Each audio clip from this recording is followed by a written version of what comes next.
हमारा वादा है कि पार्लियामेंट में इसको लेकर जाएं। बिस्मिल्लाहिर्रहमानिर्रहीम। वीडियो के शुरू में मैंने आप लोगों को हाफिज़ साद हुसैन रिजवी साहब का एक छोटा सा वीडियो क्लिप दिखाया।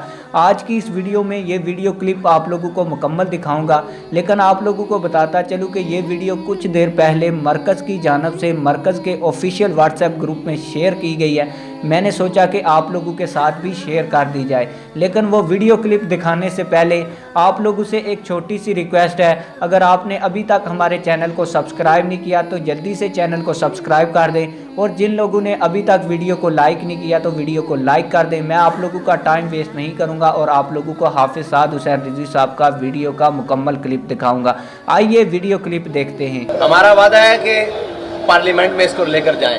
अगर हुकूमत नहीं वादा करती तो इसका मतलब है कि हुकूमत और पार्लियामेंट दोनों एक ही सतह पर हैं कि उनको नामूस रिसालत की एहसास मसले की अहमियत का नहीं है। तो हम कौम के सामने ये बात लेकर जाएंगे कि जिनको आपने वोट दिया, जिनको आप साथ लेकर गए, आप देखें उन्होंने आपके साथ क्या किया और वो आपके साथ क्या करने जा रहे हैं। और इंशाअल्लाह बाकी तहरीक लब्बैक अपना मौक़िफ़ और नज़रिया मनवाना जानती है और उसके तरीक़ेकार से सब वाक़िफ़ हैं।